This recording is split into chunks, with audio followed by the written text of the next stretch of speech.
طيبا مباركا فيه أما بعد فأعوذ بالله من الشيطان الرجيم بسم الله الرحمن الرحيم يا أيها الذين آمنوا ادخلوا في السلم كافة ولا تتبعوا خطوات الشيطان إنه لكم عدو مبين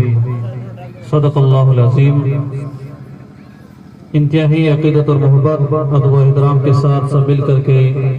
آقا صلی اللہ علیہ وسلم کی دربار گوہربار میں جھوم جھوم کر کے درود شریف کا نذرانہ پیش کریں اور پڑھیے بآواز بلند اللہم صلی وسلم بارک علی محمد طب القلوب و دعائیہ و عافیت الابدان و شفائیہ و نور الابصار و ضیائیہ بارک وسلم صلو علیہ صلاۃ و سلام علیکہ یا رسول اللہ وعلی آلہ و اصحابہ یا نور اللہ صلی اللہ تعالی علیہ وآلہ وسلم۔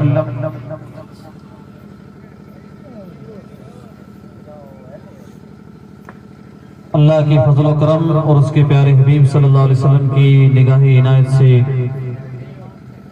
آج ہم اور آپ اللہ عز و جل کا ذکر اور اس کے پیارے حبیب صلی اللہ علیہ وسلم کا ذکر شادی کے موقع پر کر رہے ہیں۔ سب سے پہلے میں گھر والوں کو پورے علماء کرام کی ٹیم کی جانب سے مبارکباد پیش کرتے ہیں کہ انہوں نے جس طریقے سے ہماری دوسری سماج جب شادی کا موقع آتا ہے تو اس موقع پر کوئی کسی کو بلاتا ہے تو کوئی کسی کو بلاتا ہے، لیکن انہوں نے اپنے گھر کے اندر شادی کا پروگرام رکھ کر کے صرف اور صرف اپنے اڑوسیوں پڑوسیوں اور رشتہ داروں کو عزیز و اقارب کو ہی نہیں بلایا بلکہ علماء کرام کو بھی بلایا، اور علماء کرام کے ساتھ ساتھ انہوں نے غوث اعظم کی ذات کو بھی دعوت دی۔ صرف غوث اعظم کی ذات کو ہی دعوت نہیں دی، اس کے ساتھ ساتھ کل جہاں کے سردار ہمارے اور تمہارے آقا جناب احمد مجتبی سیدنا محمد مصطفیٰ کو بھی اس مجلس کے اندر تشریف لانے کی دعوت دی، کیونکہ ہمارا عقیدہ اور ایمان ہے کہ ہم جہاں بیٹھ کر زمین کے کسی بھی خطے کے اندر بیٹھ کر کے ہمارے نبی صلی اللہ علیہ وسلم کو پکارتے ہیں، آقا صلی اللہ علیہ وسلم وہاں تشریف لے کر کے آتے ہیں۔ اس لیے دوستان محترم، اللہ عز و جل ہمارا اس محفل میں بیٹھنا، جو بھی علماء کرام نے ہمیں باتیں کی جو کریں گے اس پر اللہ عز و جل ہمیں عمل کرنے کی توفیق عطا فرمائے۔ مختصر سے وقت میں آپ حضرات کے سامنے حاضر آیا ہوں، اللہ کی بارگاہ میں دعا کریں کہ مولا مجھے حق کہنے اور ہم سب کو حق سن کر کے اس پر عمل کرنے کی توفیق عطا فرمائے۔ حضرات گرامی، اللہ عز و جل ارشاد فرماتا ہے، اے ایمان والو، اے مومنو، اے مسلمانو، جنہوں نے اللہ عز و جل کو ایک مانا ہے اور جو قیامت کو حق مانتے ہیں، اللہ کے نبیوں کو مانتے ہیں، اللہ کے رسولوں کو مانتے ہیں، اللہ کے فرشتوں کو مانتے ہیں اور اللہ کی کتابوں کو مانتے ہیں، جو مومن مسلمان اپنا ٹائٹل لگاتے ہیں، جو اپنے آپ کو ایمان والا اور مسلمان کہلاتے ہیں، اللہ ان مسلمانوں سے ارشاد فرما رہا ہے، اے ایمان والو، تم اسلام کے اندر پورے کے پورے داخل ہو جاؤ۔ اللہ عز و جل میں اسلام کے اندر پورا کا پورا داخل ہونے کی تاکید فرما رہا ہے۔ آج ہمارا رواج دیکھیں کہ آج شادی کا موقع ہے، اور بھی شادیاں ہوتی ہیں لیکن ہم اس کو اسلامی طریقے سے نہیں کرتے ہیں۔ کوئی بھی ہمارا کام دیکھ لیں اسلام سے ہٹ کر ہوتا ہے، ہمارا پانی پینے کا طریقہ دیکھ لیں اسلام سے اس کا کوئی تعلق نہیں، ہمارا کھانا کھانے کا طریقہ دیکھ لیں اس کا اسلام سے کوئی تعلق نہیں، ہمارا بات چیت کا طریقہ دیکھ لیں اس سے اسلام کا کوئی تعلق نہیں، ہمارا سونے جاگنے کا طریقہ دیکھ لیں اس سے کوئی اسلام کا الا ماشاءاللہ۔ لیکن ہر وقت دوستانی محترم ہمیں دھیان رکھنا چاہیے کہ ہماری عزت ہے تو اسلام کی عزت ہے، ایسا نہیں ہے۔ اگر ہم اسلام کی جو احکام اللہ نے ہمارے اوپر نازل کیے ہیں، جو اسلام کا جو طریقہ اللہ عز و جل ہمیں عطا فرمایا، اس طریقے پر ہم عمل کریں گے تو ہماری بھی عزت ہے اور ہمارے دین اسلام کی بھی عزت ہے۔ اس لیے ہم اسلام کے اوپر پورا کا پورا عمل کریں۔ مختصر سے وقت میں انشاءاللہ علماء کرام آپ کو بیان سنائیں گے، مختصر سی محفل ہے، اس میں ہمیں یہی لے کر کے جانا ہے، جتنی علماء کرام نے باتیں کی ہیں اس پر ہمیں عمل کرنا ہے، سچے دل کے ساتھ عمل کرنا ہے، کوئی لمبی تقریر نہیں کرنی۔ دوستان محترم، ابھی ہر چیز کا اثر ہوتا ہے ہماری زندگی پر۔ مثال کے اگر ابھی یہ سردی کا موسم ہے تو سردی کا موسم ہے تو اس کا اثر ہمارے جسم کے اوپر پڑا، تو ہم نے کیا کیا کہ اس کے اوڑھنے کے لیے رجائیاں منگا لی اور جوکٹ اچھے اچھے منگا لیے اور کئی ساری چیزیں منگا لی اور آگ کا بھی انتظام کر اس کے پاس بیٹھ جاتے ہیں کیونکہ سردی کا اثر ہمارے اوپر ہوتا ہے۔ اسی طریقے سے آپ چائے پیتے ہیں، آپ کا سر درد کرتا ہے، ہمارا سر درد کرتا ہے، موڈ آف ہو جاتا ہے، تو ہم چائے پیتے ہیں تاکہ ہمارا موڈ فریش ہو جائے۔ اسی طریقے سے ہمیں پیاس لگتی ہے تو ہم پانی پیتے ہیں، اس پانی کا اثر یہ ہوتا ہے کہ ہماری پیاس بجھ جاتی ہے۔ ہمیں بھوک لگتی ہے، ابھی لگی ہے، انشاءاللہ آپ کے لیے کھانا لنگر پک گیا ہے، انشاءاللہ آپ کو ملے گا۔ تو بھوک ابھی آپ کو لگی ہے، کوئی ادھر بھی دیکھ رہا ہے، کوئی ادھر دیکھ رہا ہے، تو اب آپ کھانا کھاؤ گے تو اس کا اثر یہ ہوگا کہ ہماری بھوک مٹ جائے گی اور سکون سے ہم نیند لیں گے اور گرم گرم اور نرم نرم بستروں کے اندر سوئیں گے۔ تو پیارے، ہر چیز کا جب اثر ہے، اللہ نے ہر چیز کے اندر اثر ڈالا ہے، پانی کے اندر اس پانی کا اثر اور آگ کے اندر آگ کا اثر، سردی کے اندر اپنا اثر، گرمی کے اندر اپنا اثر، تو اللہ کے ذکر کے اندر بھی اثر ہوا کرتا ہے۔ اللہ کا جو ذکر ہے اس کا بھی اثر ہماری زندگی میں ہونا چاہیے۔ اس کے لیے ہمیں کیا کرنا چاہیے کہ سچی نیت لے کر کے اور نیک ارادے لے کر کے ایسی محفلوں میں بیٹھیں گے تو ہی آ کر کے اس کا اثر ہمارے دلوں کے اوپر ہوگا۔ اس لیے جب بھی علماء کرام کی محفل میں بیٹھیں، ایسے جلسے و جلوس میں آئیں تو نیک نیت لے کر کے اور یہ ارادہ لے کر کے آئیں کہ ہم اس محفل میں جا رہے ہیں، ہماری جو گندی عادتیں ہیں، ہم جو دین سے ہٹ کر کے چل رہے ہیں، اللہ عز و جل ایسی محفلوں کے صدقہ و طفیل سے ہمیں دین کے سیدھے راستے پر چلنے کی اللہ ہمیں توفیق عطا فرمائے۔ ایسی نیت لے کر کے ایسی محفلوں کے اندر آئیں۔ ایک دن ہمیں اس دنیا سے جانا ہے دوستان محترم۔ آج آپ دنیا میں کتنے بڑے بنگلے بنا دو، کتنی اچھی گاڑیاں خرید لے لو، لیکن دوستان محترم ایک دن ہمیں قبر میں جانا ہے اور اللہ عز و جل ہم سے ہر چیز کے بارے میں سوال کرے گا۔ اور آج اگر ہم پورے اسلام پر عمل نہیں کریں گے تو دیکھیں ہماری کیسی حالت ہوگی۔ آج جیسے مثال کے طور پر ابھی ہمیں کسی کا انتقال ہو جائے، آقا صلی اللہ علیہ وسلم ہمارے قبر کے اندر تشریف لاتے ہیں، ہمارا عقیدہ اور ایمان ہے، قبر کے اندر تشریف لے کر کے آئیں گے، ہماری شکلیں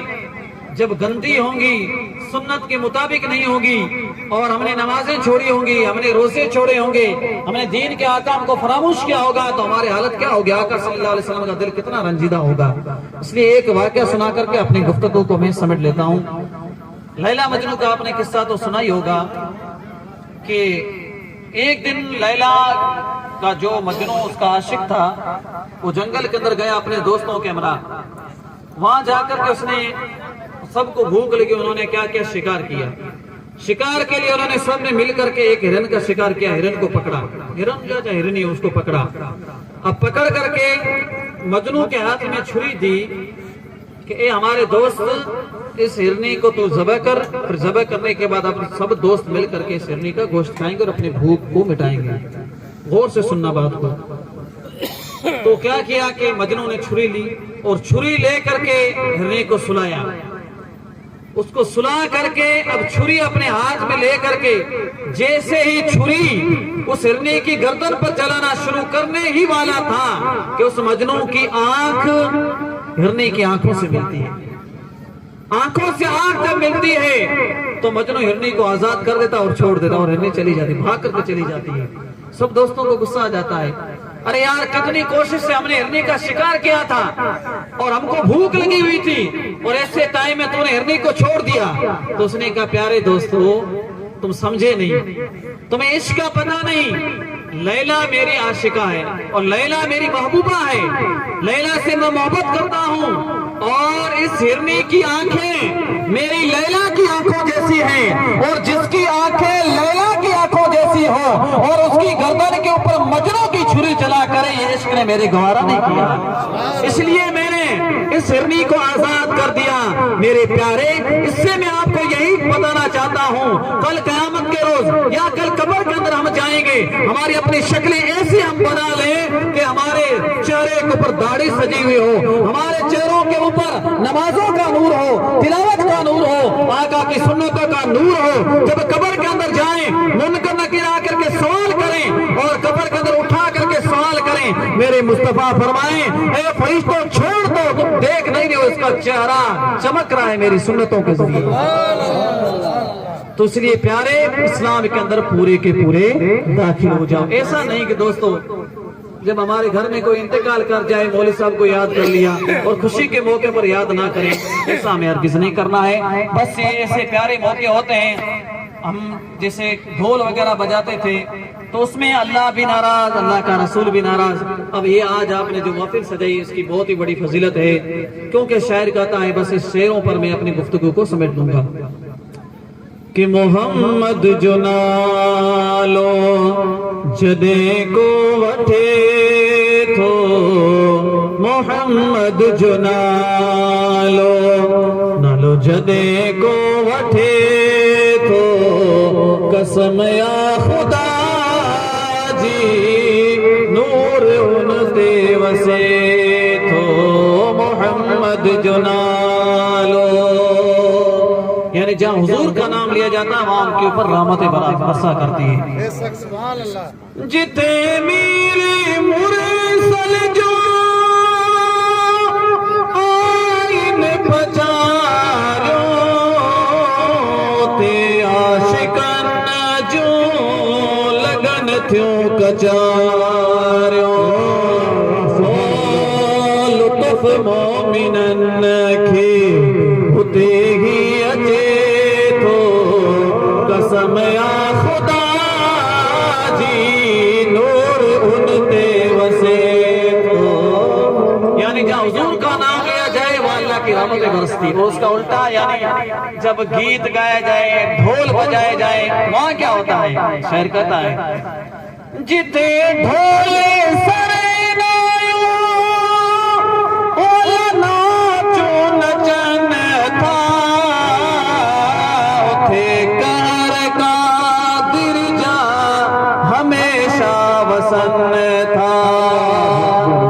جہاں ڈھول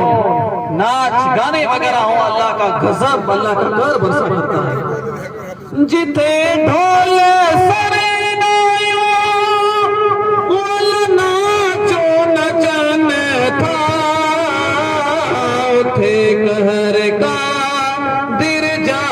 ہمیشہ وسن تھا، ہو نسی گندو ان جو دوگر دگے تھو، قسم یا خدا